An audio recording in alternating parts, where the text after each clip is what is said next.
Assalamualaikum warahmatullahi wabarakatuh. Alhamdulillahi wa kafa. Wassalatu wassalamu ala rasulillahil mustafa wa ala alihi wa sahbihi wa man wafa. Amma ba'd. Fa ya ibadallah, usi nafsi wa iyyakum bitaqwallahi faqad fazal muttaqun. Fala tamutunna illa wa antum muslimun. Faqala ta'ala: يا أيها الذين آمنوا اتقوا الله حق تقاته ولا تموتن إلا وأنتم مسلمون. وقال يا أيها الناس اتقوا ربكم الذي خلقكم من نفس واحدة وخلق منها زوجها وبث منهما رجالا كثيرا ونساء واتقوا الله الذي تساءلون به والأرحام إن الله كان عليكم رقيبا. Saudara-saudariku dan pemirsa Akhir TV dimanapun Anda berada, alhamdulillah hari ini kita masih mendapat kesempatan dari Allah Subhanahu wa Ta'ala. Dari sekian aktivitas dunia kita diberikan keluangan untuk menunaikan salat maghrib berjamaah langsung dari Masjid Al-Muhajirin Taman Permata Cikunir ini.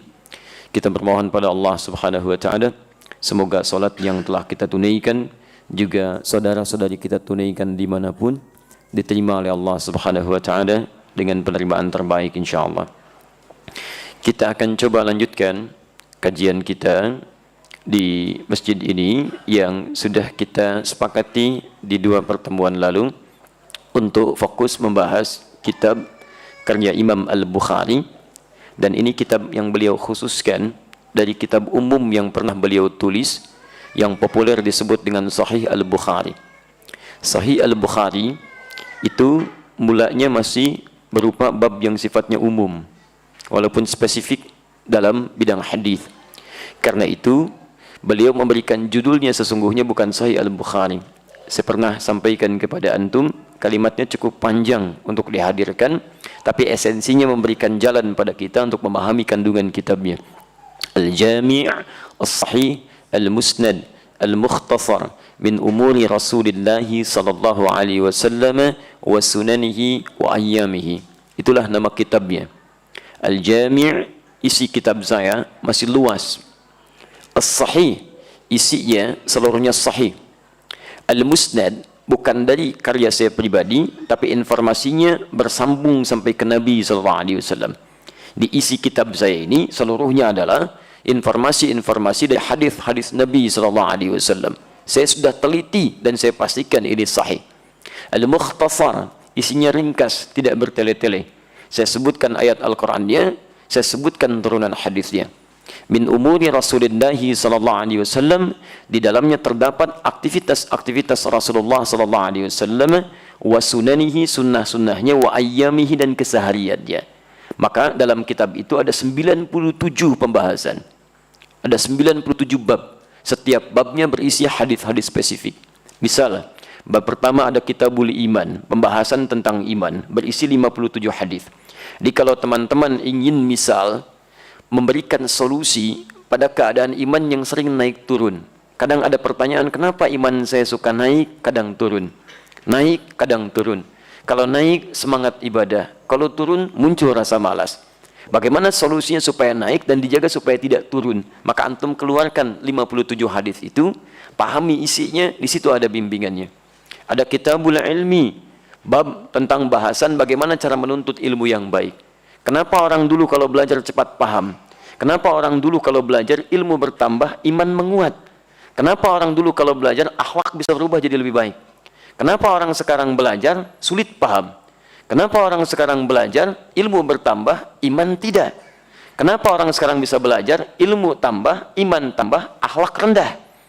Nah, jadi di situ kemudian jadi solusi untuk kita untuk memperkuat sisi keilmuan, meningkatkan sisi keimanan, sekaligus memperindah tampilan akhlak dalam kehidupan. Nanti ada bab tentang usaha, Kitabul Buyu', bimbingan bisnis. Bagaimana caranya para pengusaha di masa Nabi bisa berbisnis sesuai bimbingan Nabi. Dan hebatnya, semua yang bisnis mengikuti tuntunan Nabi, itu tidak pernah ketika bisnis kembali modal. Semuanya kembali untung. Dan hebatnya, asetnya bahkan bertahan melewati masanya. Sampai sekarang ada yang masih bertahan asetnya. Seperti pernah saya sebutkan asetnya, sahabat Uthman bin Affan radhiyallahu taala anhu. Luar biasa. Ada bimbingan tentang di rumah tangga. 150 hadis berisi kegiatan Nabi di rumah tangganya. Ternyata tidak semuanya tegang. Ada candanya, ada balap larinya, ada nonton bersamanya, ada sukanya, ada dukanya, ada keindahannya, ada bagian Nabi ketika mendengarkan curahan istrinya, ada bab tentang curhat, ada bab tentang gelisah, ada bab tentang memberikan kedamaian. Berapa puluh tahun kita menjadi suami? Berapa belas tahun menjadi istri? Pernahkah kita mendambakan jadi suami Qur'ani, istri Nabawi? Kenapa tidak dikeluarkan? Mungkin ketika ada masalah di rumah tangga tidak pernah tuntas, padahal harta Anda melimpah, gelar Anda kedudukan cukup tinggi, mungkin bukan karena kurang pintar atau kurang kaya, tapi kurang berinteraksi dengan petunjuk kehidupannya. Silahkan lihat kehidupan para sahabat di masa Nabi, indah. Nah, jadi kalau teman-teman ingin mengeluarkan dari kitab yang umum, Anda boleh ambil dari kitab Sahih Al-Bukhari, sesuai dengan kepentingan masing-masing.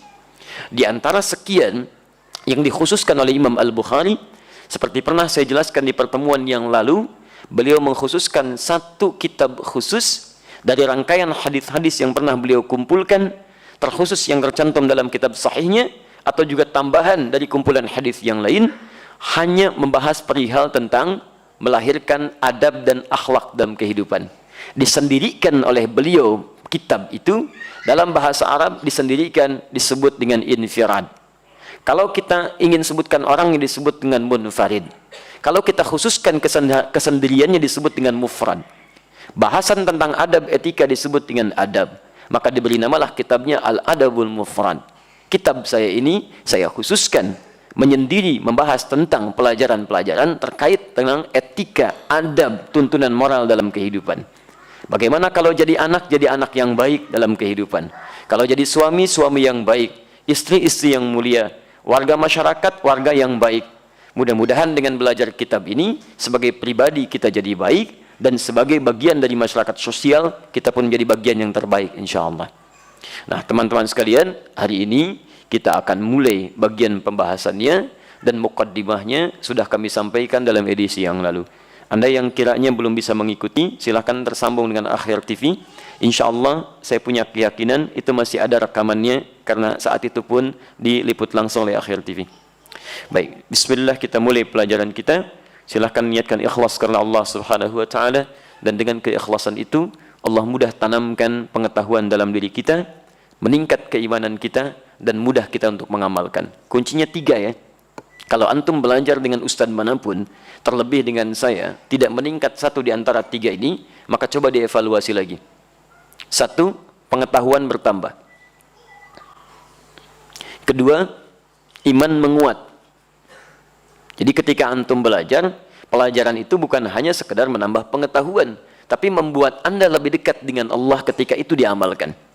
Hati-hati ya. Makanya orang-orang yang belajarnya benar, diangkat oleh Allah dua aspek ini. Ilmu diangkat, iman diangkat. Itu ada di Quran surah ke-58 ayat ke-11. Yarfa'illahu alladhina amanu minkum walladhina utul ilma darajat. Allah akan angkat beberapa derajat orang yang bisa meningkatkan imannya plus bertambah pengetahuannya. Jadi kalau antum belajar dengan saya, pengetahuan tidak bertambah, iman tidak bertambah, tinggalkan saya. Ambil ustadz lain yang bisa membimbing antum lebih baik di 2 aspek ini. Atau ilmu menguat, iman tidak, itu pun ada yang kurang. Maka cari ustadz lain untuk menyempurnakan aspek-aspek yang kurangnya. Jangan gali kekurangan pada setiap ustadz, tapi temukan kelebihan-kelebihan untuk menyempurnakan apa yang belum kita dapati.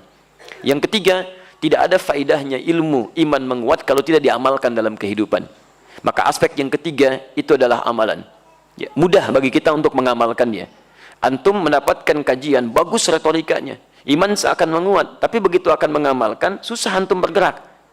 Berarti ada sesuatu yang harus dievaluasi. Ya, jadi teman-teman sekalian, aspek amalan ini banyak ayatnya dalam Al-Quran, terkhusus juga tentang ayat-ayat yang memotivasi kita, bahkan ketika mengajarkan juga harus mengamalkan. Ada di Quran surah kedua ayat ke-44, itu untuk guru. Ada di surat As-Saff, ada di surah Quran surah kedua ayat 151, itu petunjuk nabinya. Allah tidak menyukai ketika kita belajar sesuatu, ilmunya ada, tapi tidak diamalkan dalam kehidupan kita. Maka mulai dengan keikhlasan, mudah-mudahan dengan ikhlas itu, mudah kita dibimbing untuk mengamalkan apa yang kita pelajari. Bismillahirrahmanirrahim. Hadis yang pertama. Tayyib, saya ingin tekankan dulu sebelum saya bacakan hadisnya, metodologi manhaj Imam Al-Bukhari dalam menyusun hadis di kitab ini itu sama persis dengan susunan beliau di Sahih Al-Bukhari. Jadi beliau memulai dengan menghadirkan ayat-ayat terkait dulu. Setelah ayatnya ditampilkan, baru kemudian beliau hadirkan hadis-hadis tafsiran dari ayat-ayat dimaksud. Ya, tidak hanya satu hadis. Jika ada hadis-hadis punya korelasi dengan ayat itu, maka beliau tampilkan kemudian untuk kita dapati secara komprehensif pemahamannya. Sepakat sampai sini? Ya. Sebentar. Ini mohon izin di depan saya. Ini sudah ada dihadirkan buku ya, terjemahan dari kitab terbitan Gria Ilmu cetakan tahun 2009. Ada 2 jilid di sini. Tapi ini saya simpan dulu ya. Saya coba merujuk kepada kitab aslinya dulu yang masih menggunakan bahasa Arab. Ya, karena saya lihat nggak apa-apa, Bapak Ibu bisa baca yang sini. Jadi kalau nanti saya bacakan kitab aslinya, coba sambil dibaca yang terjemahannya, supaya nanti kita bisa mengecek apakah terjemahan itu sesuai tidak dengan kitab aslinya. Ya, yang saya pegang ini masih asli, masih pakai bahasa Arab. Ya, yang kedua, ini punya keunggulan karena manuskripnya dicantumkan. Di sini masih ada manuskrip, dulu tulisannya seperti ini. Ya, masih ada tulisan kitab dulunya. Kemudian disalin ulang, di teks sampai jadi begini. Jadi kalau Anda menemukan kekurangan di sini, Anda bisa merujuk lagi ke sini. Ya, kelemahan dalam beberapa tulisan kitab sekarang yang tidak mencantumkan manuskrip, kadang-kadang ada beberapa kalimat yang hilang atau tertinggalkan atau salah terjemahan. Karena itu nanti kita ukur ke sini. Contoh. Boleh saya beri contoh? Boleh. Berarti ini saya simpan dulu ya. Saya pernah ditanya sampai ke tadi subuh, saya coba uraikan. Ustadz, apa hukumnya kotoran kucing atau air kencing kucing? Air kencing kucing dan pipis kucing dan kotorannya. Karena ada sementara yang menyebutkan itu hukumnya suci.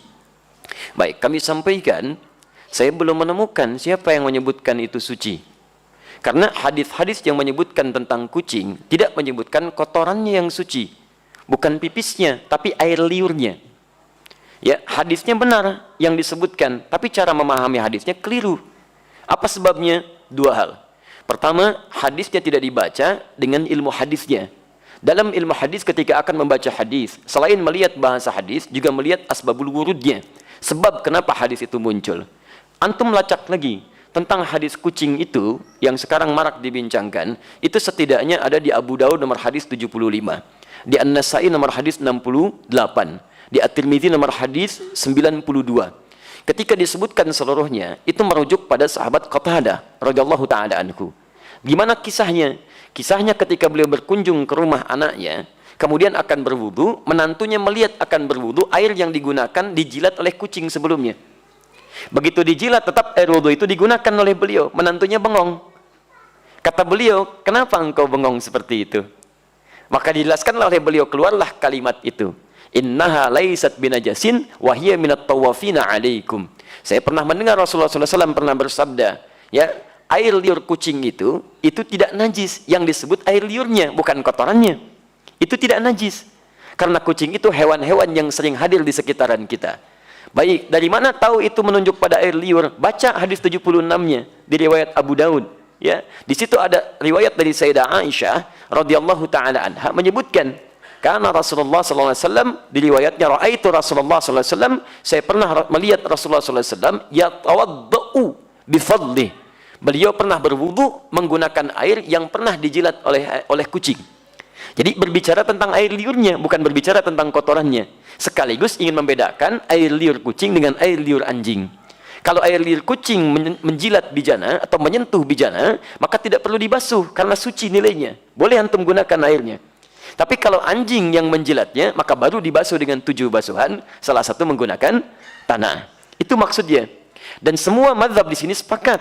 Makanya ketika disebutkan dalam kitab Al-Ikhtiyarat di halaman ke-26, disebutkan qaul sampai ke Syafi'i, sampai ke Ahmad, dan disimpulkan wa qaulul ashab. Qaulul ashab. Dan pendapat para sahabat terkait dengan masalah ini, maksudnya para sahabat mazhab dari Asy-Syafi'i, dari Ahmad, mereka menyimpulkan. Lihat kalimatnya, wa qaulul ashabi. Dan kesimpulan dari pendapat sahabat-sahabat mazhab menyimpulkan, al-hurratu wa ma dunaha minal khilqati tahirun. Air liur kucing itu, ini pembahasan tentang air liur. Makanya tafsirannya disebutkan su'rul hurrah, air liur kucing itu, atau hewan yang lebih kecil daripadanya, ketika menjilat apapun maka dinilai suci. Kapan tiba-tiba muncul keterangan jadi, maaf, air pipis kucing? Nah itu kitab pernah disalin lagi teman-teman sekalian. Tapi salinannya tidak melihat kepada manuskrip, ada pecahan-pecahan. Ketika disalin itulah muncul versi kitab, berubah dari kata qaul jadi baul. Baulul hurrah. Asalnya qaulul ashab fil hurrati. Qaulul ashabnya hilang jadi baulul hurrah. Baul itu artinya air pipis. Maka berubah terjemahan. Air pipisnya kucing itu suci. Dari sini bencana mulai muncul. Nah, di teman-teman sekalian itu asalnya bersumber dari kitab yang dibaca salah salin dan tidak merujuk kepada manuskripnya. Dan nggak apa-apa, kan namanya manusia. Manusia itu kan bukan malaikat. Kalau malaikat itu tidak kenal salah. Lawannya setan. Setan tidak kenal benar. Malaikat disebutkan 88 kali di Quran, setan 88 kali di Quran. Ya, saya bukan malaikat. Jadi kalau saya salah, wajar.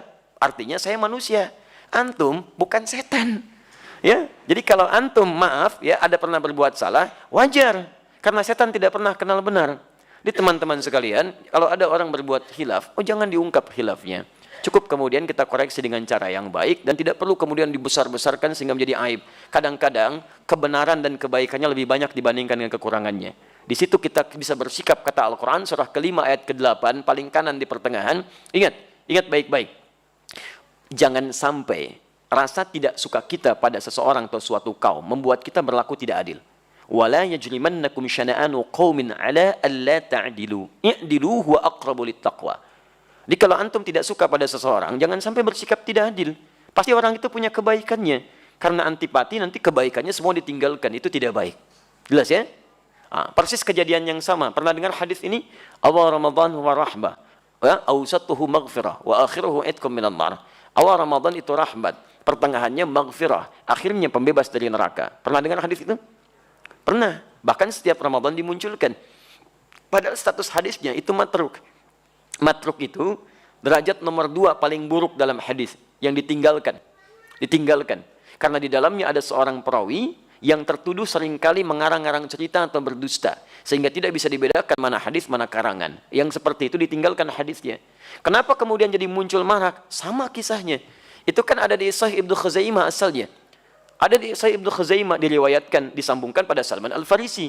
Cuman beliau mencantumkan itu untuk memberikan keterangan pada kita. Diberikan dalam babnya. Hadis ini punya masalah. Lihat kalimatnya. Bab fadailu Ramadan in kana hadithuhu sahihan. Bab tentang keutamaan Ramadan in kana hadithu sahihan. Jika benar hadis ini memang sahih. Dijelaskan kata in ini menunjuk ada masalah dalam hadisnya. Bukan ingin mengatakan hadisnya sahih. Cuman masa berganti terjadi banjir kemudian. Ketika terjadi banjir, diantaranya menyapu kitab beliau masuk pada bab ini. Huruf innya hilang. Berubah kalimatnya jadi bab fadailu Ramadan kana hadithu sahihan. Dalam bahasa Arab kalau huruf in hilang jadi kana, maka artinya bisa berubah fatal. Hadis ini benar-benar sahih. Antum kalau tidak merujuk kepada hafalan-hafalan para ahli hadis ya, atau kepada manuskrip, nah itu kemungkinan akan ada masalah di dalamnya. Makanya dulu termasuk kita waktu belajar di ilmu hadis, itu kalau hadis kita pakai talaqi. Syekh kita di depan bacakan hadisnya. Lalu kitabnya dirujuk kepada manuskrip supaya nyambung antara yang dibacakan dengan yang kita lihat. Nah, karena itu, mari kita belajar kembali, kita ambil kemudian bagaimana cara ulama mengajarkan, di situ kemudian kita bahas hadisnya. Sampai di sini mukaddimahnya. Sekarang bahas hadisnya. Baik, saya khawatir waktunya habis, tiba-tiba hadis belum diambil. Belajar apa tadi? Pipis kucing? Masya Allah. Sudah ya. Bismillah. Jauh-jauh antum datang ke sini ya, hadis tidak diambil. Hadis nomor 1.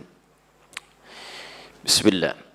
Bab ma jaa fi qawlihi ta'ala wa wassayna al-insana biwalidayhi husna. Pembahasan tentang makna firman Allah Subhanahu wa taala di surah Al-Ankabut ayat ke-8. Surah Al-Ankabut ayat ke-8. Baik. Saya ingin berikan bab spesifik dulu ya, karena di kitabnya tidak diberi judul spesifik, hanya memberikan ayat Quran, babnya ini, hadisnya begini. Nah, saya mau berikan satu kalimat spesifik supaya antum bisa paham. Oh, ayat dan hadis ini berbicara tentang masalah ini. Ya, jelas di sini? Baik, bismillah. Saya tulis dulu ya. Bismillah. Singkat kok, hanya bahasa untuk tema saja. Kelihatan insyaallah? Belum ya, berarti sehat antum ya. Baik. Kita mulai bab yang pertama.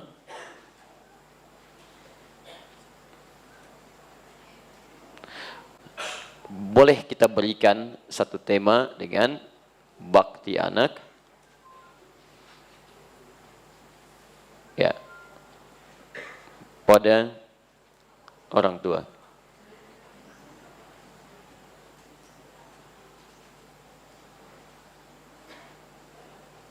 Baik ya. Bakti anak kepada kedua orang tua. Baik ya. Orang tua dimaksud yang sudah punya anak sekalipun belum tua misalnya ya. Nah, itu mencakup kepada keseluruhannya. Bismillah.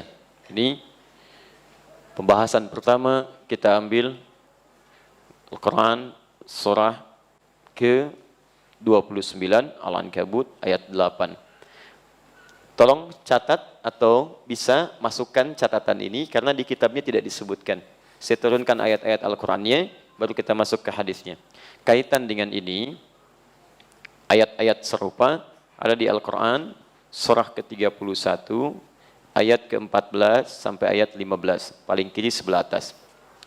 Praktek ini bisa dimulai dari aplikasi kehidupan di Quran surah ke-17 ayat ke-23, kita ambil sampai 27 saja misalnya, paling kiri dari pertengahan sampai ke bawah. Ini mesti dipraktekkan berlangsung sampai usia kita pun merasa sudah 40 tahun lebih. Ya, ada di Quran surah 46 ayat ke-15. Baik, ini poinnya. Baru kemudian kita lihat hadis-hadisnya. Nanti kalau kedua orang tuanya kompak dengan anak-anaknya, maka Allah berikan nanti satu apresiasi di akhirat, berpeluang bisa masuk surga bersama-sama. Ya. Tidak cukup dengan amin, kita belajar dulu ya. Quran surah 52 ayat 21. Ya. Baik. Bismillah. Ini saja dulu beberapa turunan ayatnya. Spesifik, nanti kita lihat bagaimana keterangannya. Baik. Bismillahirrahmanirrahim. Kita bacakan ayatnya. Dimulai dari ayat yang disebutkan oleh Imam Al-Bukhari dalam kitabnya Al-Adabul Mufrad. Di sini sampai pada kalimat husna. Bismillahirrahmanirrahim. Wa wassaynal insana biwalidayhi husna. Baik, Quran surah ke-29 ayat ke-8. Dan kami wasiatkan kepada setiap manusia untuk berbakti kepada kedua orang tuanya. Demikian singkat terjemah yang bisa kita keluarkan. Sekarang sebelum ke hadisnya, saya bahas bahasa Al-Qur'annya dulu dengan pendekatan ilmu bahasanya. Perhatikan baik-baik. Wa wassayna, dan kami wasiatkan. Pertama, kalau ada ayat Quran menggunakan kata ganti bentuk jama' kami, maka dalam kaidah tafsirnya, bahkan dalam kaidah bahasanya disebut lita'zim, untuk menunjukkan besarnya peristiwa dimaksud, agungnya amalannya, ada yang besar pada pahalanya.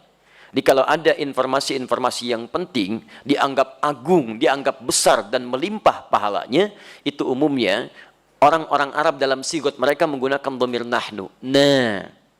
Maka itu pun ditampilkan oleh Al-Quran untuk menunjukkan berita ini begitu penting, agung, ada pahala melimpah di dalamnya. Perhatikan, saat kita berada di malam-malam Ramadan, bukankah ada satu malam yang nilainya lebih daripada 1000 bulan? Perhatikan ketika Allah informasikan tentang informasi malam itu, dimulai dengan kalimat inna anzalna, ada yang agung di dalamnya, ada yang melimpah pahalanya. Makanya orang Arab kalau ingin menghadirkan sesuatu yang besar, mereka katakan nahnu, bukan ana. Nahnu. Jelas ya? Baik. Tayyib, teruskan. Jadi ketika ayat ini dibuka dengan kalimat menggunakan bukan wawassaitu, saya wasiatkan, tapi wawassayna. Bisa Allah mengatakan wawassaitu. Tapi kenapa menggunakan wawassayna? ingin menunjukkan bahwa informasi ini begitu penting. Pahalanya melimpah, agung amalannya. Sekaligus kalau antum abaikan, dosanya pun bukan dosa biasa. Ada konsekuensi yang bisa didapatkan bahkan sebelum sampai ke akhirat. Jelas ya? Tayyib, saking agungnya informasi ini, kalimatnya menggunakan bentuk wasiat. Wassa, wasiat. Apa wasiat itu? Sudah, kita sudah banyak bertemu di sini. Kalau tidak tahu, katakan. Itu paling gampang ya. Sebentar lagi Isya. Antum banyak mikir, habis waktu Isya. Tayyib, wasiat itu asalnya bukan pesan orang meninggal. Bukan. Kalau dipahami pesan orang meninggal, maka maaf tidak tepat dilekatkan kepada Allah. Karena Allah itu hayyun qayyum.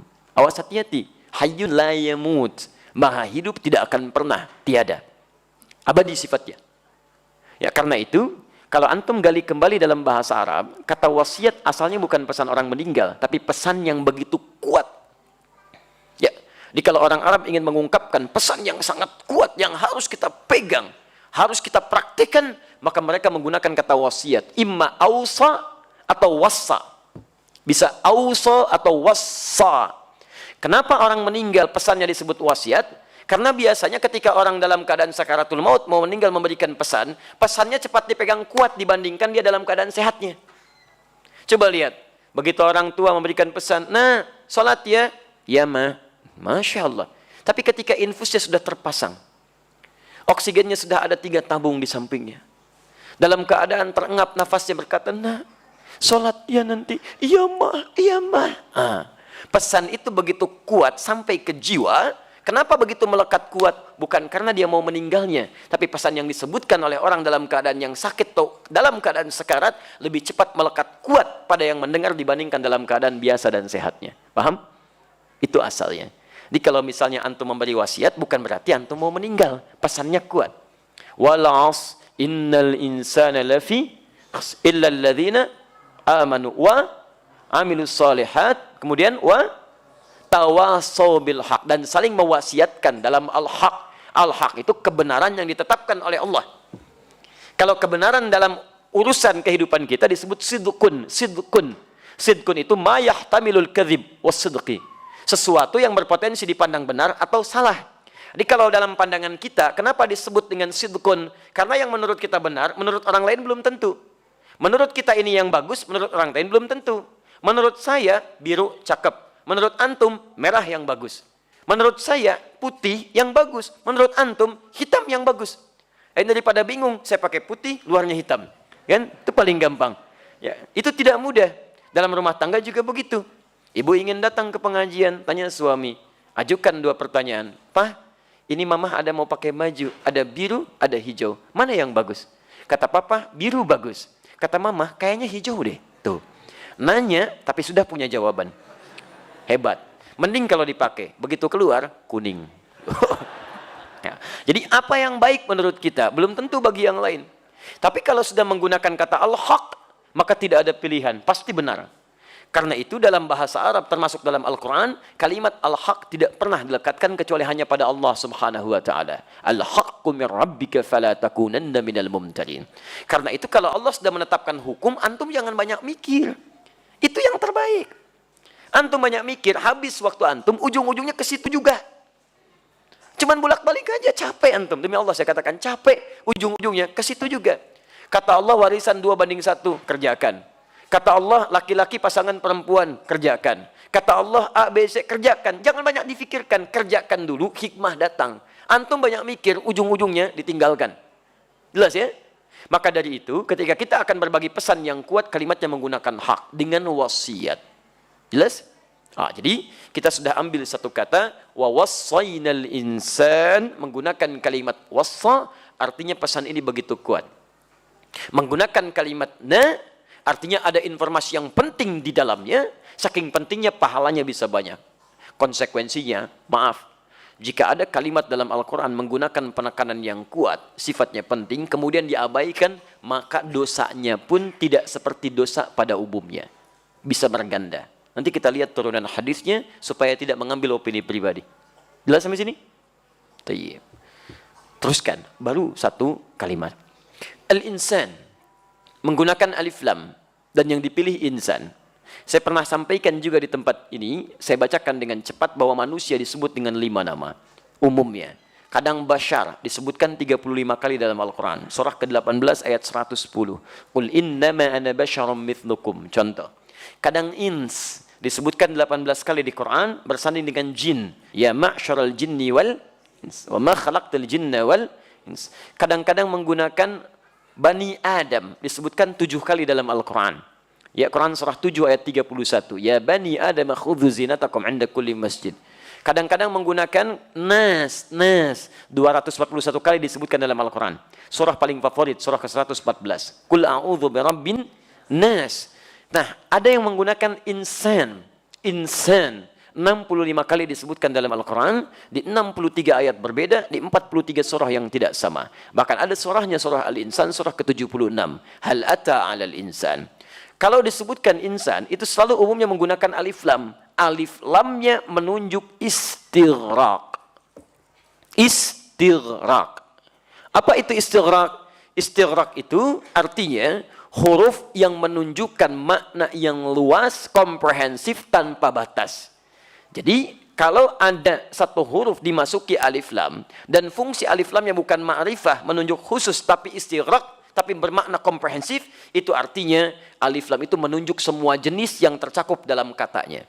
Jadi ketika disebutkan kalimat insan, digunakan alif lam, artinya ayat ini ditujukan pada seluruh manusia tanpa batas. Pertanyaannya, kenapa menggunakan kalimat insan, bukan 4 kalimat yang lainnya? Ada yang penting di situ, dan itu dahsyat sekali. Apa itu? Kita nanti lanjutkan setelah menunaikan salat Isya berjamaah. Subhanakallahumma bihamdika asyhadu an la ilaha illa anta astaghfiruka wa atubu ilaik. Assalamualaikum warahmatullahi wabarakatuh.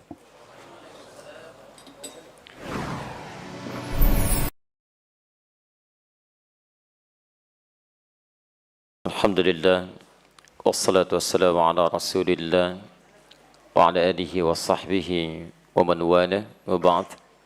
Fa ya ibadallah, usi nafsi wa iyyakum bitaqwallahi faqad fazal muttaqun. Fala tamutunna illa wa antum muslimun. Saudara-saudariku dan pemirsa Khair TV dimanapun Anda berada, alhamdulillah kita telah menunaikan salat Isya berjamaah beserta amalan sunnahnya. Kita bermohon pada Allah Subhanahu wa taala semoga salat yang telah ditunaikan diterima oleh Allah Subhanahu wa taala dengan penerimaan terbaik insyaallah.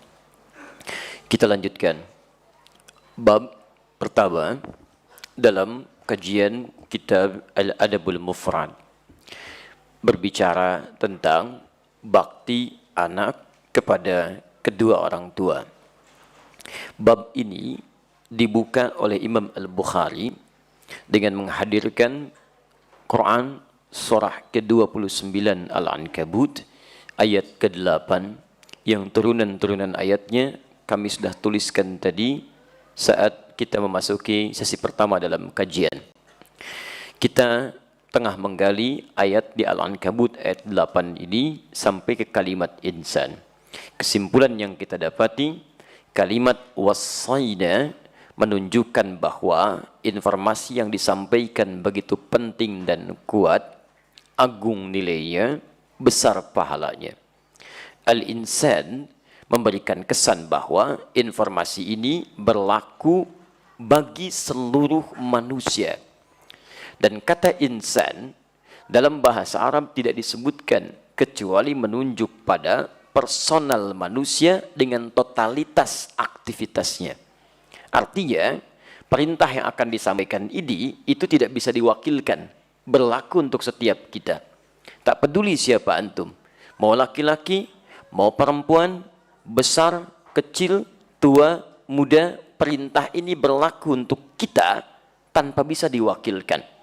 Dan menunjuk pada totalitas aktivitas kita. Dimanapun kita berada, apapun posisi Anda yang tengah Anda hadapi, tetap berlaku hukum dalam perintah ini. Tak peduli Anda seorang direktur, tak peduli Anda seorang manajer, tak peduli Anda punya kedudukan tinggi atau harta yang cukup melimpah, perintah ini tetap berlaku. Kaya tidak berpengaruh, miskin tidak juga berpengaruh. Semua keadaan yang kita alami menghadirkan hukum ini berlaku dalam kehidupan kita. Itulah al-insan. Paham sampai sini? Sekarang, apa yang mengikat kita agar bisa menjalankan hukum ini yang pahalanya begitu besar, nilainya agung di sisi Allah, bahkan pengabaiannya menghadirkan dosa yang tidak ringan. Saking dahsyatnya, anak-anak bisa menangis mendengar kalimat ini. Baik. Teruskan. Informasinya biwalidayhi husna. Biwalidayhi husna. Walidai menunjuk pada kedua orang tua. Hurufnya menggunakan huruf ba. Ba itu punya 14 fungsi dalam bahasa Arab. Antum boleh buka kitab namanya Mughnil Labib an Kutubil A'arib, karya Ibnu Hisham Al-Ansari. Ya, di situ antum akan temukan pada jilid yang pertama pembahasan tentang huruf ba sampai halaman ke-59, ada 14 fungsi ba dalam bahasa Arab. Ada musahabah, ada ilsaq, ada istighraq, ada tab'id ma'at tahdid, ada tab'id min duni tahdid. Itu tidak mudah.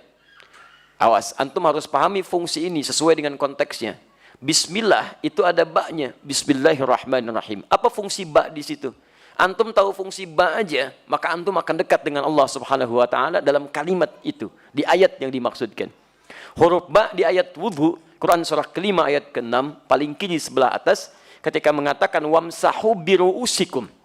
Usaplah kepalamu dalam wudhu. Kenapa menggunakan ba? Di situ fungsinya beda dengan fungsi basmalah, lain lagi. Bahkan ada seorang Indonesia kuliah di S3 Al-Azhar, mendapatkan gelar doktor hanya membahas huruf ba ini saja. Ba dapat doktor.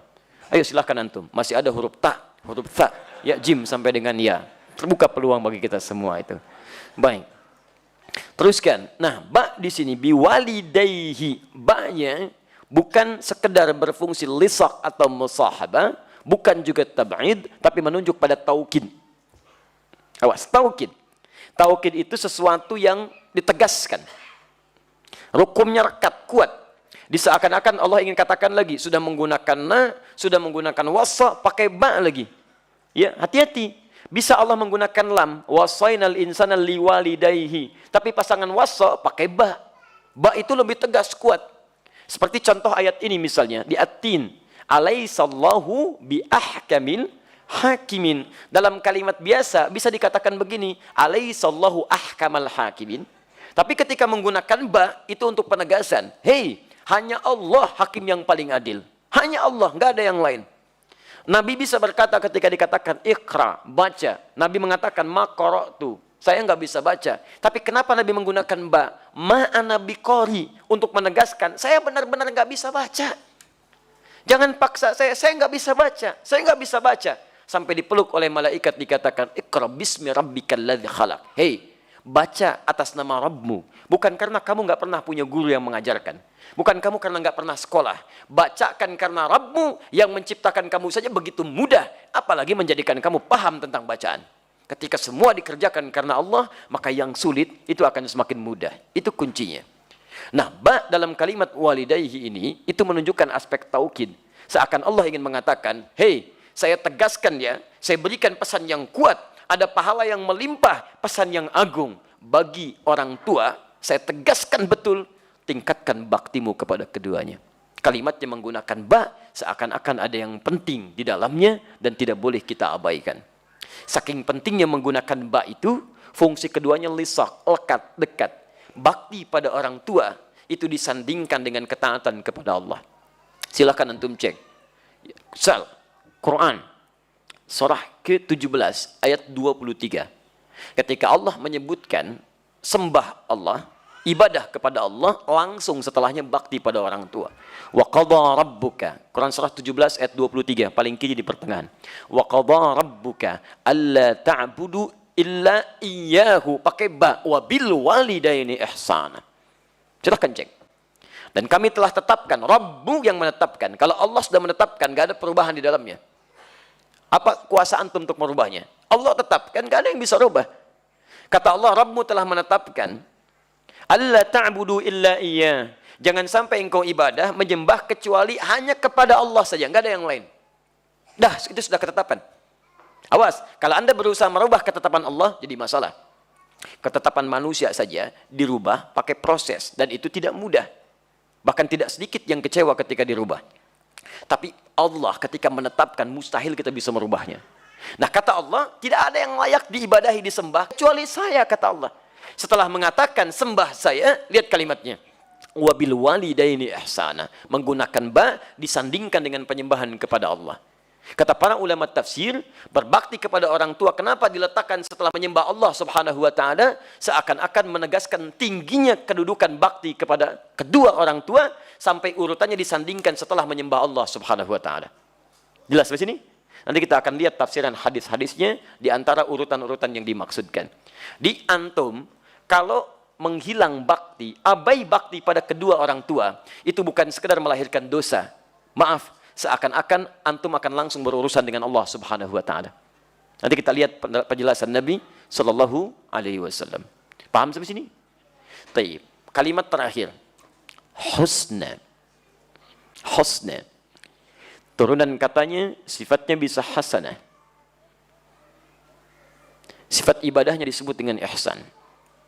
Husna itu kebaikan yang melahirkan pahala. Jadi setiap dikerjakan, pahalanya ada. Ya, jadi ketika Allah mengatakan bakti pada orang tua menggunakan kalimat husna, seakan-akan memberi pesan, ketika engkau praktekkan bakti itu, dituliskan pahalanya untukmu. Lihat totalitas, jadi apapun Anda. Silahkan Anda jadi direktur, mama Anda minta sesuatu, nggak usah gengsi. Ketika diikuti, pahala dituliskan untuk Anda. Ya, ada seorang ulama, ya, ketika sedang beraktivitas, tiba-tiba ibunya manggil, Fulan, dipanggil. Nggak pakai Ustad, tidak. Namanya langsung, Adi, sini. Masya Allah. Nggak ada malu, nggak ada apa. Tinggalkan sementara, datangi ibunya. Dan nggak ada malu. Dituntun, dibawa, dan sebagainya. Di situ dituliskan pahalanya. Antum jadi apapun. Antum boleh jadi dosen terbaik. Boleh jadi direktur champion di perusahaannya. Boleh jadi apapun. Tapi di hadapan orang tua, ketika bakti diberikan, pahala dituliskan di situ. Jelas? Yang kedua, sifat husna. Itu disebut dengan ihsan. Ihsan itu tafsirnya ada di hadis Nabi, di riwayat Muslim, jilid yang pertama, nomor hadis yang ke-8, riwayat sahabat Umar bin Khattab radhiyallahu taala anhu, posisi paling kiri sebelah atas. Kalau ingin dicocokkan kitabnya, cari terbitan Darul Hadis tahun 2002, warnanya biru dongker. Saya belinya di Kairo tanggal 26 Juli tahun 2006 di belakang Husainiyat. Harganya dikonversi masih 450.000, 9 jilid. Ya, nanti kapan-kapan saya tunjukkan kitabnya. Kalau tidak ditemukan, cari di Al-Arba'in, hadis nomor kedua. Ketika Nabi ditanya oleh malaikat Jibril tentang ihsan, perhatikan jawabannya. Mal ihsan? Maka dijawab oleh Nabi, an ta'budallaha ka'annaka tarahu fa illam takun tarahu fa innahu yarak. Engkau menjadikan aktivitasmu sebagai ibadah, seakan merasa disertai oleh Allah, bila pun tak mampu menatapnya, maka rasakan Allah sedang mengawasimu. Turunannya husna. Husna itu turunan dari ihsan. Jadi kalau Anda disebutkan bakti kepada orang tua disebut dengan husna, artinya rasakan saat sedang berbakti itu Anda sedang diawasi oleh Allah Subhanahu wa taala. Saya berikan ilustrasi begini. Ada mahasiswa sedang ujian. Sampingnya CCTV. Ada pengawasan. Baik, ketika CCTV nyorot langsung ke bagian-bagian tertentu pada mereka, masih berani nyontek nggak? Tidak. Kenapa? Resikonya tinggi, takut ketahuan jadi punya masalah. Cuman CCTV. Di Libya dulu kami belajar, nggak ada CCTV yang jaga 2 orang. Tapi rekornya 100%. Coba-coba nyontek, dibiarkan aja. Begitu selesai nanti ujiannya, tiba-tiba langsung ada panggilan ke imigrasi. Ada di kampus imigrasinya. Langsung dipanggil. Ternyata selesai. Anda tadi ketahuan nyontek, buktinya ini. Jam sekian, menit sekian, detik sekian. Kami berikan 2 jam untuk siap-siap pulang. Kami sudah siapkan tiketnya, dikawal oleh 2 orang ke bandara langsung. Dan dituliskan keterangan orang ini nyontek, nggak boleh balik lagi ke sini. Sudah, zero tolerance. Nggak ada. Makanya ketika ujian, serius. Karena takut diawasi. Antum diawasi manusia saja, begitu seriusnya. Ya, di kantor ada yang ngawasi, serius, takut salah. Ya, maaf, kerja, datang ke kantor, nggak terlambat tuh. Masya Allah, kerja jam 8, datang jam 7. Bahkan bukan cuma takut pengawas, takut macet. Luar biasa. Kok pagi-pagi amat, si Ahmad aja nggak pagi-pagi, itu kan si Ahmad, takut macet. Masya Allah, takut macet. Macet aja takut. Kenapa sama Allah antum tidak takut? Sama manusia takut. Kenapa sama penciptanya tidak takut? Makanya orang-orang yang takut dalam kebaikan, dia akan menghindarkan diri dari keburukan. Karena itu ketika orang ihsan beraktivitas, merasa disertai Allah, maka akan takut khauf dalam dirinya ketika aktivitasnya tidak disukai oleh Allah Subhanahu wa taala. Makanya mustahil ada orang mengatakan bismillah, ba-nya di situ ilsaq, wakat. Bis dengan siapa? Ismullah, dengan Allah. Di ketika antum mengatakan bismillah, antum sedang merasa disertai oleh Allah. Dilihat, diawasi. Jadi nggak akan pernah ada orang mengatakan bismillah menyentuh minuman yang haram. Bismillahirrahmanirrahim. Kok pakai bismillah? Kan mabuk. Biar berkah. Berkah, Masya Allah. Saja. Nggak bisa. Jadi mustahil mengatakan bismillah, melakukan yang salah itu mustahil. Mustahil teman-teman sekalian. Karena itu, ketika bakti kepada orang tua menggunakan kalimat husna, di situ selain memberikan gambaran pahala yang banyak, juga memberikan cara kepada kita. Kalau antum ingin mengabaikan baktinya, kesal dengan orang tua, keluar kalimat yang tidak menyenangkan, rasakan, bayangkan, bukan cuma keluar kalimat, tapi antum sedang disaksikan oleh Allah Subhanahu wa taala.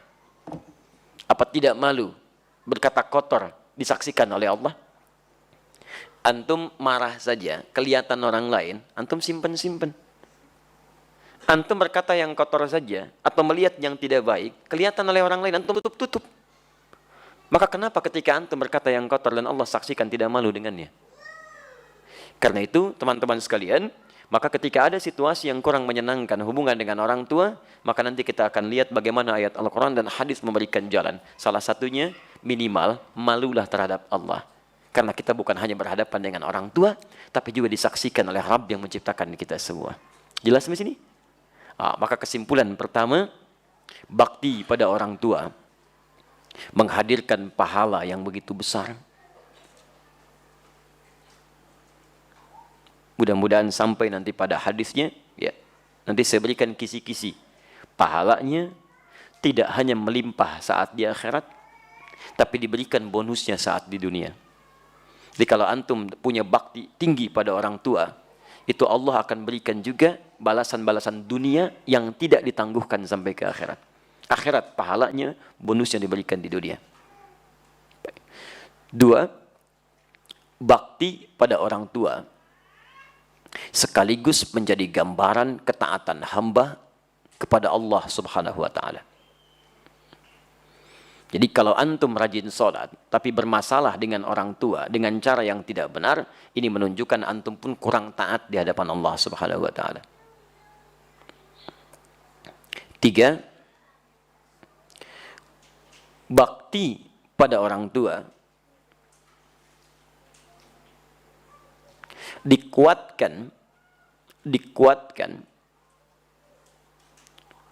dengan huruf taukid yang menegaskan hukum sekaligus tingginya konsekuensi pelanggarannya. Di hukumnya sangat tegas, kalau dilanggar dosanya nggak seperti dosa biasa. Nanti kita akan lihat dalam paparan hadisnya, bahkan nanti mohon maaf bisa berdampak juga pada masalah-masalah dalam kehidupan kita. Udah ya? Sekarang mari kita bacakan hadis yang pertama terkait tafsiran dari firman Allah Subhanahu wa taala dimaksud. Bismillahirrahmanirrahim. Pertama, hadis sahih. Haddatsana Abu al-Walid qala haddatsana Syu'bah qala al-Walid bin al-Aizar akhbarani qala sami'tu Abu Amr asy-Syaibani yaqul haddatsana sahibu hadhihi ad-dar wa asyara bi yadi dari Abdullah radhiyallahu taala anhu qala. Di sini kita bacakan hadisnya. Sa'altu an-nabiyya sallallahu alaihi wasallam. Imam Al-Bukhari mengisahkan tentang sahabat Abdullah radhiyallahu taala anhu yang pernah bertanya kepada Nabi sallallahu alaihi wasallam. Pertanyaan ini sekaligus jawabannya menjadi tafsir dari ayat tadi.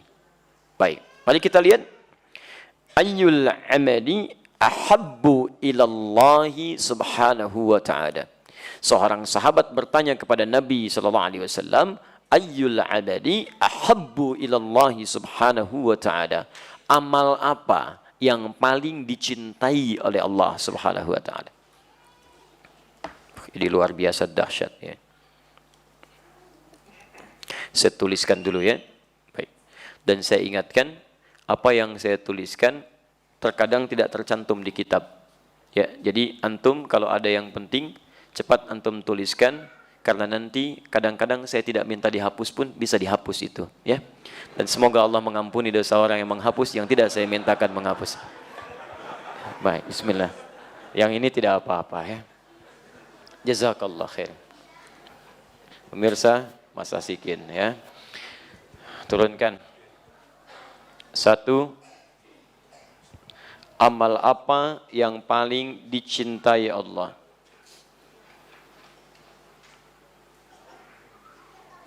Ya. Artinya, amal ini sangat dicintai Allah. Konsekuensinya ketika antum mengerjakannya, antum pun bisa meraih cinta Allah Subhanahu wa taala. Nah, sekarang perhatikan baik-baik apa gambarannya seseorang yang dicintai oleh Allah. Jika seseorang sudah dicintai oleh Allah Subhanahu wa taala, maka yang pertama Allah berikan akan mengampuni seluruh dosanya.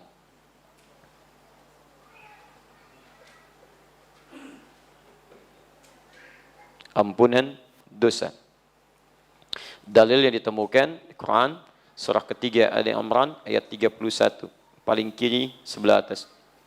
Qul in kuntum tuhibbunallaha fattabi'uni yuhibbukumullah.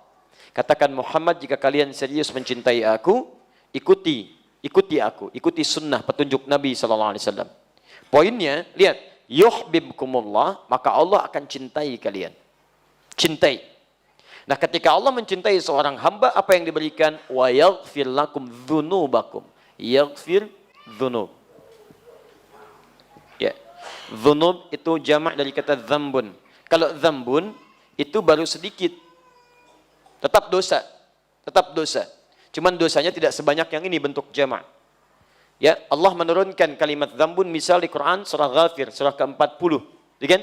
Allah sampaikan ayat ketiga, ghafiriz dzambi wa qabilit taubi. Ghafiriz dzambi. Ghafir dipasangkan dengan dzambun. Tapi kalau sudah jamak bentuknya banyak, maka berubah bentuk dzambun jadi dzunubun, bentuk jamak. Ya. Nah, kalau seseorang dicintai oleh Allah Subhanahu wa taala, maka kalimat Al-Qur'annya mengatakan wa yaghfir lakum dzunubakum, bukan dzambakum tapi dzunubakum. Berpeluang semua dosanya. Siapa di antara kita yang tidak punya dosa saat ini? Boleh unjuk tangan? Serius, saya pulang. Ya kan? Sudah, gitu kan? Ya, siapa? Saya masih punya dosa, gitu kan? Dan hebatnya, Nabi Muhammad SAW, seorang Nabi, Rasul, bahkan dijaga dari maksiat, ma'sumun minal maksiat, madmunun bil jannah, dijamin masuk surga. Bahkan sebelum meninggal, sudah turun surah Al-Quran menjamin surganya. Satu-satunya Nabi yang ketika masih hidup, ayat surganya sudah turun. Inna a'tainakal kautsar. Kami sudah jaminkan padamu kenikmatan surga yang sangat indah. Ada sungai khusus untukmu di surga. Jaminan sudah ada. Tapi masih beristighfar dalam hariannya minimal 70-100 kali. Bahkan menjelang tidurnya masih istighfar. Ba'da salatnya masih istighfar. Setelah beliau salat, hadis Muslim hadis 591, astagfirullah, astagfirullah, astagfirullah. Menjelang tidurnya masih istighfar 70-100 kali. Siapa kita dibandingkan Nabi Muhammad SAW? Lihat wajah-wajah kita. Nabi bukan, Rasul bukan. Tidak ada satupun ayat surga turun menjamin kita. Antum tidak istighfar, antum terlampau lelah. Ayo coba berpikir lagi. Nah, jelas ya? Jadi, kalau kita sudah dicintai oleh Allah, maka dosa digugurkan. Kalau dosa digugurkan, berarti peluang-peluang berbuat kotor sudah tidak ada. Yang ada yang baik-baik saja. Ada penjagaan Allah di situ. Ini ciri orang yang dosanya diampuni, jadi kotoran-kotoran dari dosa itu sudah nggak ada. Makanya ketika dia bertobat, tobat itu kembali ke jalan yang baik. Kembali ke jalan yang benar, ke tobat. Nah, orang yang tobatnya benar, seperti gambaran di Quran surah keempat ayat 17 sampai dengan 18, paling kiri sebelah bawah. Nah, Innamat taubatu 'ala Allahi lil ladzina ya'maluna su'a bijahalatin thumma yatubuna min qarib. Ketika dia bersegera tobat dari dosanya, cirinya apa? Salah satunya selain mengakui dosa, menyesalinya dan meninggalkannya. Jadi dia nggak kerjakan lagi kalimat ini.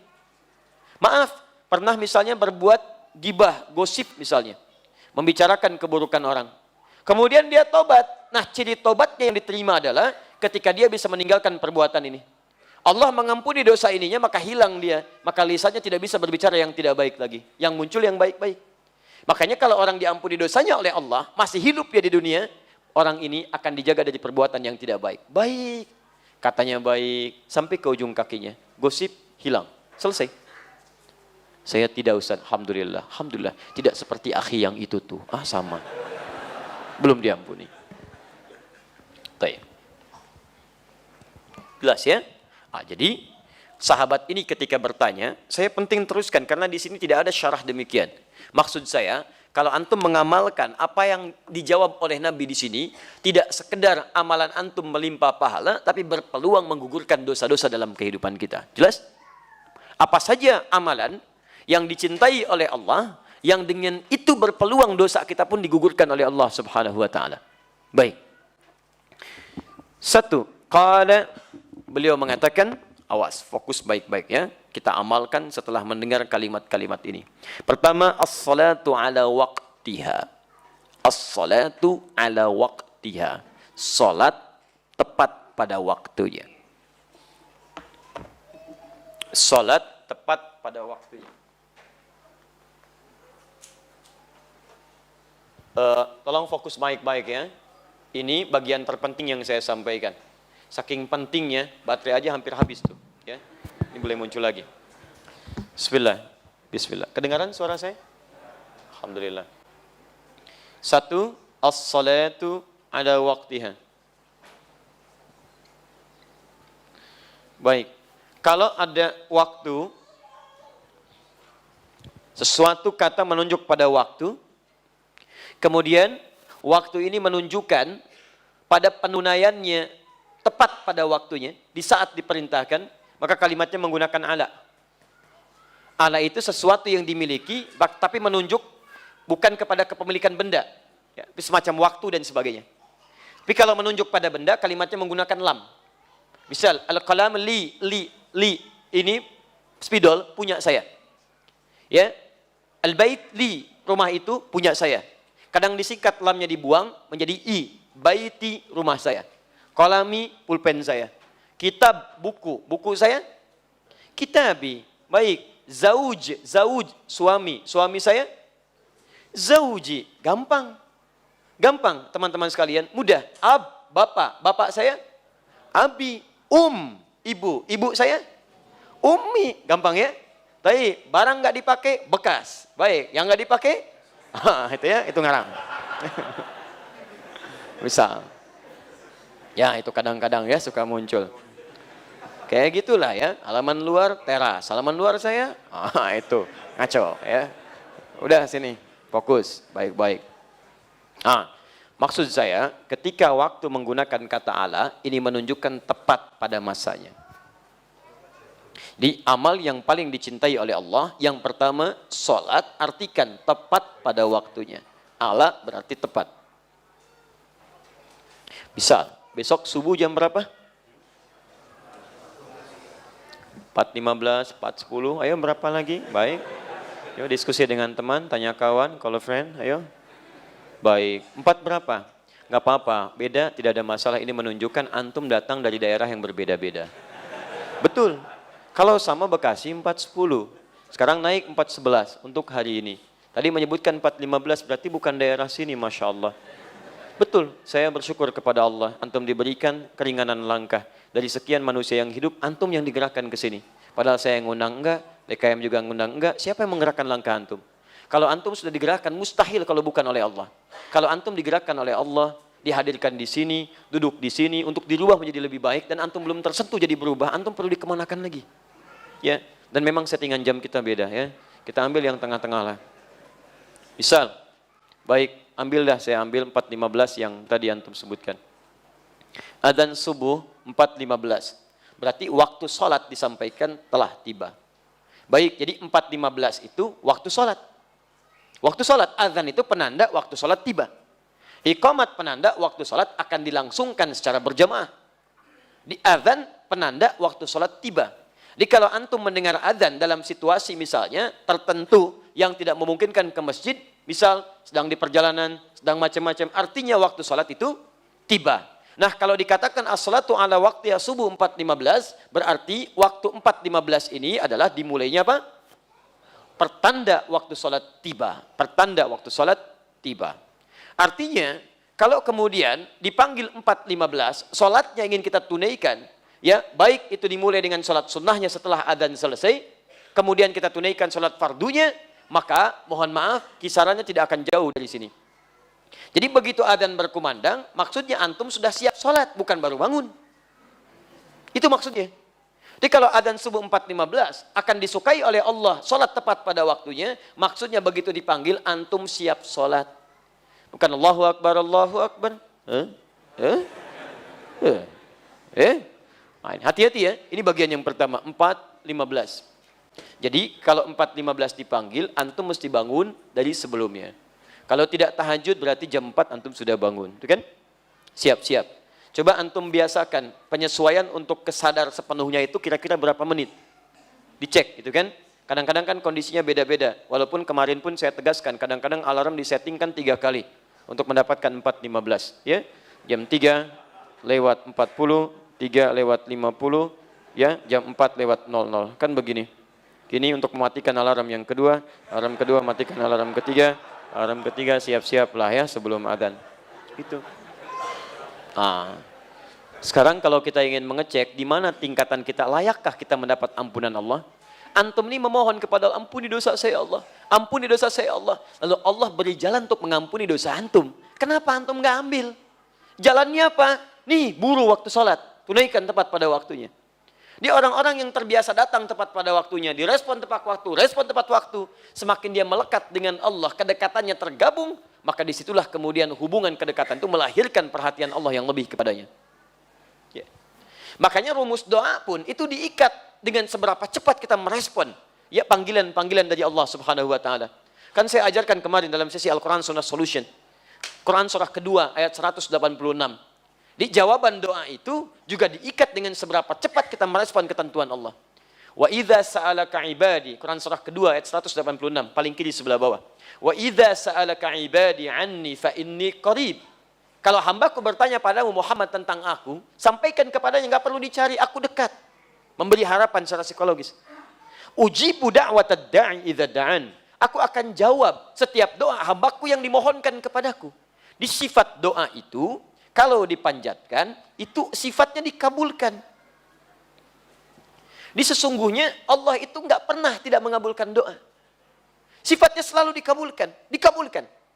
Yang jadi masalah nanti, kalau ada seseorang yang sulit terkabul doanya, atau lambat terkabul, atau mohon maaf sama sekali tidak terkabul, bukan Allah tidak mengabulkan. Dia pasti mengerjakan sesuatu yang menjadikan sulit pengabulan doa itu sampai pada dirinya. Contoh, lihat ya, falyastajibuli. Rumus pertama, kalau ingin doa cepat dikabulkan, maka ketika Allah mengatakan ujibu, Allah meminta pada kita falyastajibu. Kamu ingin doa, kamu cepat saya kabulkan kata Allah, maka cepat pula respon seruanku. Kita kan berdoa menyeru kepada Allah kan? Ya Allah, mohon ya Allah begini, begini, begini. Nah kalau seruan Anda ingin cepat direspon oleh Allah, maka seruan Allah pun respon dengan cepat. Seberapa cepat kita merespon seruan Allah, seketika itulah kemudian Allah secepat mengabulkan doa kita.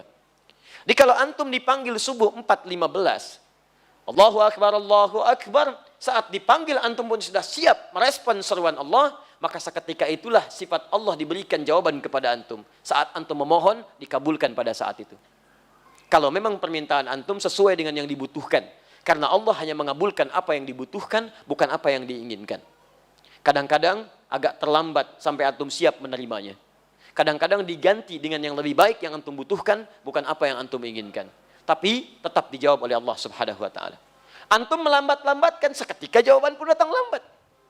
Allahu Akbar, Allahu Akbar. Ke masjid yuk, baru qomat. Belum kan? Masya Allah. Tuh, udah muncul begitu. Maka jangan heran ketika antum nuntut kepada Allah pun, responnya sesuai dengan respon antum. Jangan ingin merasa cepat. Ya kemarin kemana aja? Ke masjid jarang ada. Baca Al-Quran jarang. Begitu gajian terlambat 3 bulan langsung ke masjid. Masya Allah. Tahajud. Baca Al-Quran.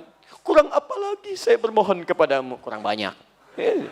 Tahajud cuma 2 rakaat. Ya puasa setengah hari. Baca Al-Quran cuma 1 huruf. Ya kan? Untuk lebih banyak. Nun. Sudah dulu. Ini Masya Allah. Terus dia berdoa kepada Allah. Wah, kurang sehat orang itu. Ya, cobalah teman-teman. Fokus. Yang paling aneh itu ya sudah mengabaikan. Dipanggil 4.15, baru bangun 5 lewat 14. Ya kadang-kadang. Ini pun gak ingat sholat. Nah, itu yang susah. Dan paling aneh kalau nuntut ke Allah itu kayak gak logis gitu. Nuntutnya keterlaluan. Tapi ketika dipanggil gak ada respon. Ya itulah kadang-kadang sebagian dari ciri khas manusia yang harus kita kemudian arahkan kepada yang lebih baik. Nah, jadi ini bagian yang pertama teman-teman sekalian. Allah kadang berikan jalan atas jawaban kita. Cuman ketika jalan itu dibentangkan kepada kita, kita tidak melaluinya. Itu yang jadi masalah. Jelas sampai sini? Awas. Sebelum dihapus ya. Baik. 2. Sekarang, apa korelasi kalimat pertama ini dengan ayat Quran tadi? Tadi kan saya sampaikan kalau antum masih ingat, bahwa bakti pada orang tua diletakkan setelah apa? Menyembah Allah Subhanahu wa taala. Di antara dalil turunannya Quran surah ke-17 ayat 23. Bukankah salat bagian dari menyembah Allah Subhanahu wa taala? Dan hanya itu ibadah terbaik dalam menyembah Allah Subhanahu wa taala, salat. Makanya ketika Allah kemudian ingin menjadikan seorang hamba ingin dekat dengannya, maka salat yang terbaik, teman-teman. Saya kasih jabaran paling dalam. Ini. Jika Anda ingin menghadirkan kedekatan dengan Allah dan selalu ingat dengan Allah, ingatan yang menjadikan dekat disebut dengan zikir namanya. Ya, itu nanti caranya banyak. Misal, berdoa itu zikir. Makanya ketika antum berdoa merasa ada kedekatan dengan Allah Subhanahu wa taala. Zikir. Quran surah 7 ayat 205. Wadhkur rabbaka fi nafsika tadarruan wa khifatan wa dunal jahri minal qaul. Silakan berdoa dengan lembut. Hadirkan kalimat-kalimat yang mengalun indah. Rasakan kedekatan dengan Allah Subhanahu wa taala. Seperti Nabi Ayub berdoa kala sakit. Dhannun Nabi Yunus berdoa dalam kesulitan. Nabi Zakaria berdoa dalam ujian belum dapat keturunan. Maryam berdoa ketika mendapatkan celaan. Doa, zikir. Baca Al-Quran, zikir. Karena itu Quran disebut dengan zikir. Quran surah ke-15 ayat ke-9. Paling kanan di pertengahan. Inna nahnu nazzalna dzikra wa inna lahu lahafizun. Karena itu ketika antum sedang membaca Al-Quran, ada kedekatan tersendiri dengan Allah Subhanahu wa taala. Gak percaya silahkan. Ya silahkan. Quran itu beda, Pak. Jadi begitu antum baca, kayaknya ada suasana lain gitu. Jangankan manusia, hewan pun dibentangkan mushaf. Saya tadi pagi baru menerima kiriman video itu. Bagaimana seekor kucing, ya lagi-lagi kucing gitu kan. Dia berputar-putar, kemudian diberikan sebuah alat perangsang gitu kan. Benda untuk merangsang penciuman dia, Masya Allah. Letakkan mushaf, tidak dia langkahi, tidak dia injak. Buku biasa, dia injak. Kucing aja, paham. Kenapa kita yang bukan kucing tidak seperti itu? Hati-hati teman-teman sekalian. Kadang-kadang hewan itu saya kasihan betul. Perilaku manusia disalahkan hewan.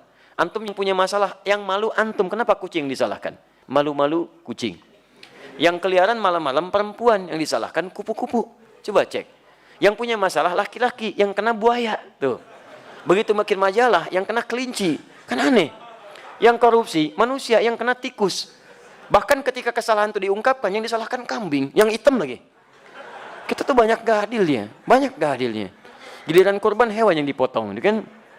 Jadi dalam beberapa bagian tertentu kita mesti kembalikan kepada kebaikan-kebaikan. Nah, ayo kembali lagi ke sini. Jadi pertama, bagian penyembahan kepada Allah Subhanahu wa taala. Begitu baca Al-Qur'an, zikir. Apalagi kalau Qur'annya hadir di benak kita. Dihafalkan.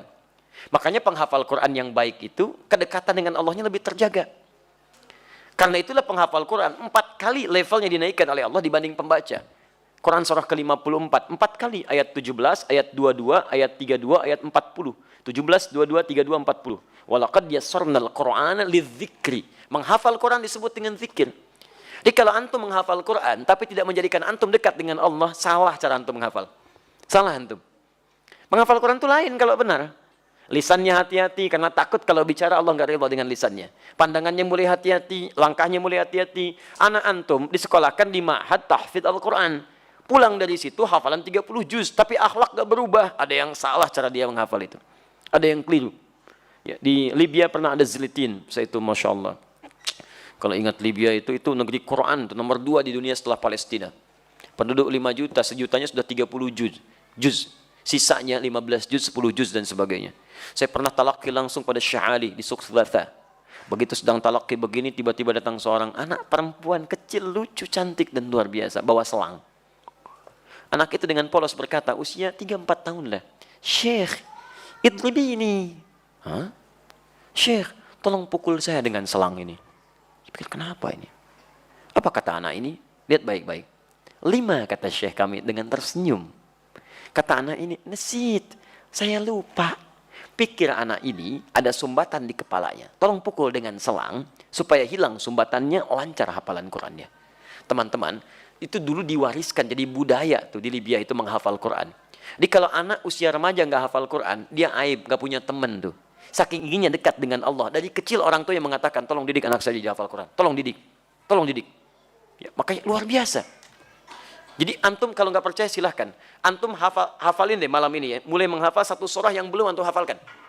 Gak usah tinggi-tinggi, ambil juz amma. Yang belum hafal apa? Misal An-Naba, gitu kan? Atau At-Takwir. Ambil dah yang tengah-tengah dulu misalnya. Begitu antum hafalkan, ada suasana tersendiri dalam jiwa yang tidak bisa dibayangkan sebelumnya. Silahkan cek. Dan ada kedekatan terbangun dengan Allah Subhanahu wa taala. Zikir, baca Al-Quran, menghafal Al-Quran, berdoa, istighfar, zikir, dan puncak zikir itu salat. Puncaknya. Karena saat Anda salat, Anda membaca Al-Quran. Saat Anda salat, Anda menghafal Al-Quran. Saat Anda salat, Anda berdoa kepada Allah. Saat Anda salat, Anda istighfar kepada Allah. Kalau salat menghimpun segala jenis zikir, belum menjadikan Anda dekat dengan Allah, Anda kurang apa lagi? Makanya ketika Anda diminta salat oleh Allah, sesungguhnya Allah nggak butuh salatnya. Kita yang butuh dengan Allah. Karena dengan itu kedekatan terjalin dengan Allah. Dengan itu istighfar kita lakukan, kalau dekat suasananya, air mata bisa mengalir, kemudian ampunan diberikan, maka bersihlah keadaan diri kita. Makanya orang yang salatnya benar, kalau sudah diampuni dosanya, maka dia akan terbebas dari sumber keburukan. Quran surah ke-29, ayat yang ke-45. Inna salata tanha 'anil fahsya wal munkar. 1, amalan yang dicintai oleh Allah. 2, setelah menyebutkan itu, qultus thumma ayyun. Aku bertanya lagi, setelah itu apa? Qala, Masya Allah, thumma birrul walidain. Setelah itu, berbaktilah kepada kedua orang tua. Letaknya langsung setelah ibadah kepada Allah Subhanahu wa ta'ala. Jadi, Nabi langsung menjelaskan kandungan ayat tadi. Saking pentingnya bakti kepada kedua orang tua, itu diletakkan urutannya setelah sholat 5 waktu, disejajarkan dengan amalan yang dicintai oleh Allah Subhanahu wa ta'ala. Jadi kalau antum, ingin mencari amalan setelah sholatnya maksimal, yang dengan amal itu dosa bisa digugurkan, kedekatan bisa dibangun, cinta bisa diraih, ada orang tua.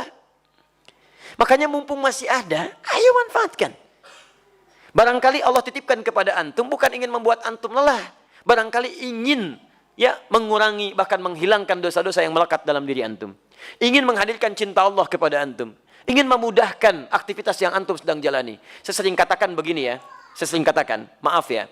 Hasil kerja keras antum itu, kalau antum sukses, boleh jadi kerja keras antum cuma 30%-nya. 70%-nya, disitulah tangisan ibunda Anda yang menangis di pertengahan malam. Peluh keringat ayah Anda yang dalam mencangkul itu berkata kepada Allah, ya Allah mohon, jangan sampai anak saya seperti ini keadaannya. Ya Allah jadikan dia lebih bahagia. Pernahkah antum dengar kisah ketika Sayyidah Hajar alaihissalam mencari air untuk Ismail alaihissalam? Silahkan cek. Yang bolak-balik siapa? Hajar. Naik sofa, turun ke Marwah, balik lagi. Berapa balikan? 7 kali bolak-balik. Teman-teman sekalian, yang dapat airnya siapa? Ismail alaihissalam. Sekarang lihat baik-baik. Saat Ismail alaihissalam ingin air, itu kan bayi bergerak-gerak nangis. Jarang, hampir saya nggak pernah lihat ada bayi nangis, kaki tangannya nggak gerak. Diam aja begitu kan? Pasti punya masalah itu. Kalau dia menangis, pasti bergerak tuh kanan kirinya. Makanya dia menangis minta air. ASI tidak keluar. Disimpan di bawah, ibunya bolak-balik. Jadi saat ibunya naik ke sofa, kaki masih bergerak. Hantam tanah ini, tangan begini-begini. Tapi nggak ada yang keluar. Kapan air itu keluar?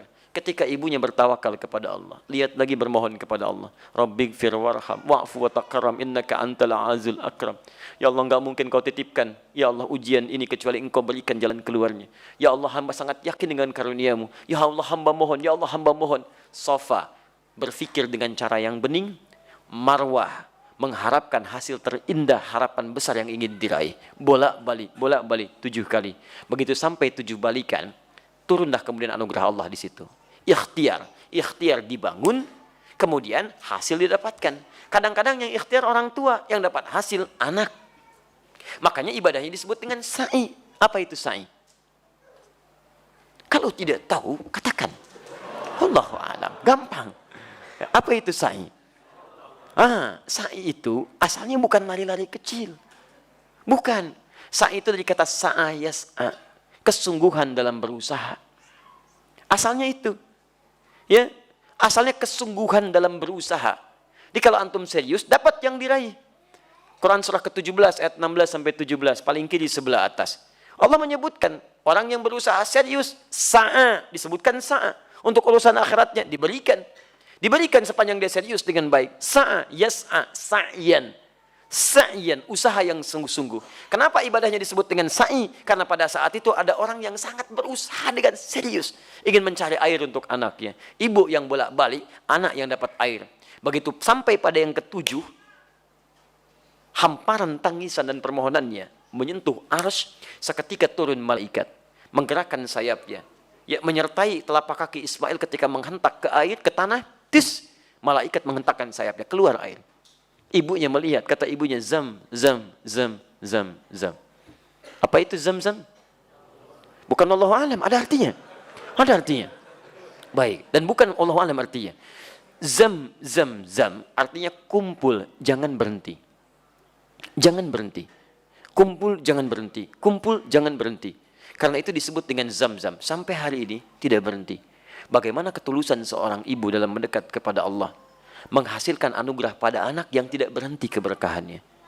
Karena itu saat antum merasa sudah sukses, usia antum sudah matang 40 tahun ke atas, maka turunlah Quran surah ke-46 ayat ke-15. Paling kiri sebelah atas. Jangan antum kira kesuksesan itu antum yang raih.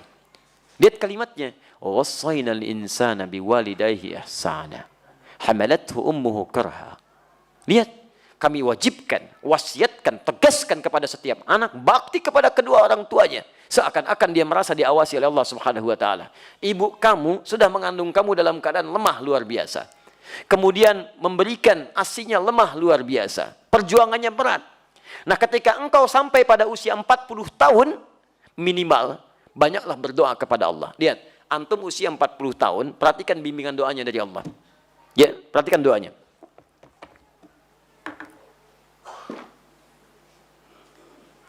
Rabbi auzi'ni an ashkura ni'mataka allati. Kedengaran suara saya? Jawab. Ya, baik. Kedengaran suara saya? Tidak. Kenapa bisa jawab? Ya, artinya antum dengar. Rabbi auzi'ni an ashkura ni'mataka allati an'amta 'alayya wa 'ala walidayya. 'Alayya, lihat. Wa 'ala walidayya. Ya Allah, mohon bimbing hamba untuk bisa mensyukuri segala nikmat yang telah engkau titipkan kepada hamba. Lihat-lihat, dan bukan hanya kalimat hamba, tapi disebutkan walidayya, orang tuanya disertakan. Ya, kata sebagian ulama tafsir, kenapa orang tua disertakan pada pengakuan nikmat? Karena orang itu mesti sadar, anak mesti tahu, boleh jadi usia dia atau usaha dia untuk mendapatkan hasil itu bukan karena kerja kerasnya, lebih banyak karena orang tuanya.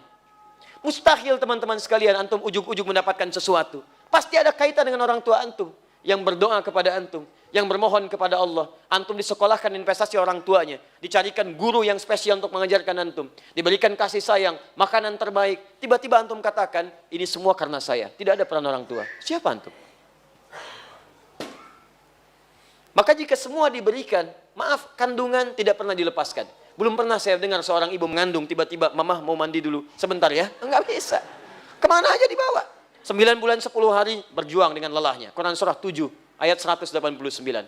ASI sempurna sampai 2 tahun. Gratis, paling bagus Quran surah kedua ayat 233. Mencarikan guru untuk belajar sampai paham. Ya, sampai antum paham bisa berbagi. Quran surah ke-9 ayat 122.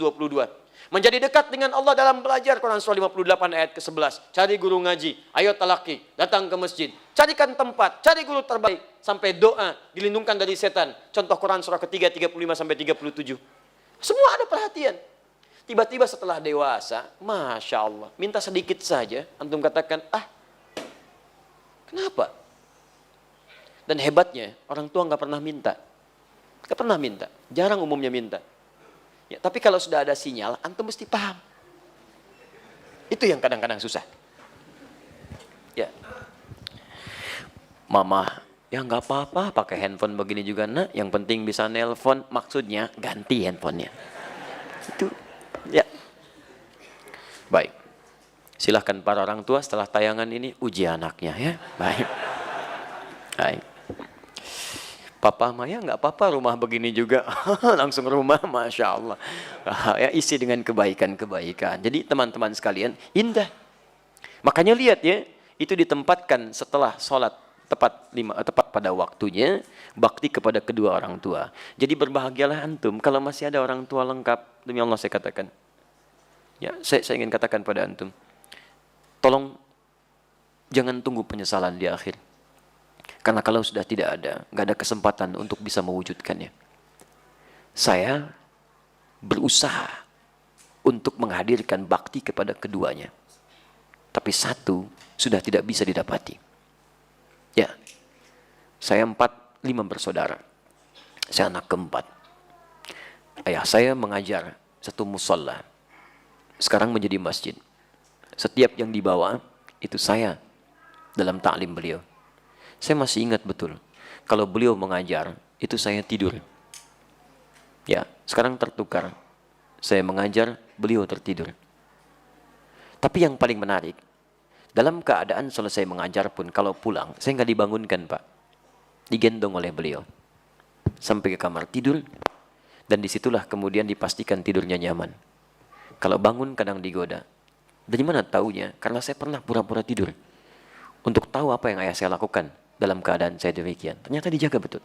Sampai ke rumah. Sampai tiba masanya, kemudian saya mau masuk pesantren. Apa yang terjadi? Ayah saya diberikan ujian sakit oleh Allah Subhanahu wa Ta'ala. Dengan sakit itu kemudian kami menjenguk ke rumah sakit.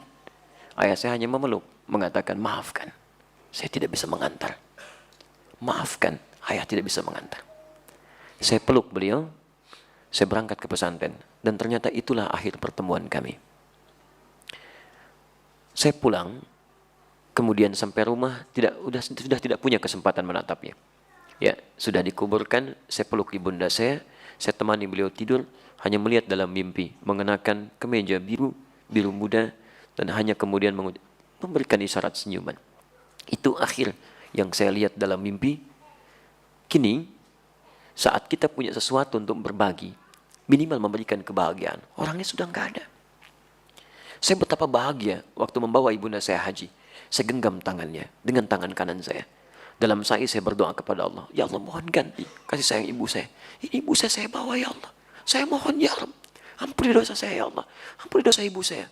Beri kesempatan saya membahagiakannya ya Allah. Beri kesempatan. Tangan kanan saya genggam ibu saya, tapi yang kiri itu udah nggak ada yang dipegang, Pak. Jadi saya mohon kepada antum, kalau masih ada orang tua, antum jangan sia-siakan. Karena kalau sudah nggak ada, sulit antum menemukannya. Sulit. Ya, itu anugerah. Ya, teman-teman sekalian, saya kira itu bagian kedua. Ya, dan yang terakhir, qultu thumma ayyun, saya bertanya lagi, apalagi setelah yang kedua itu?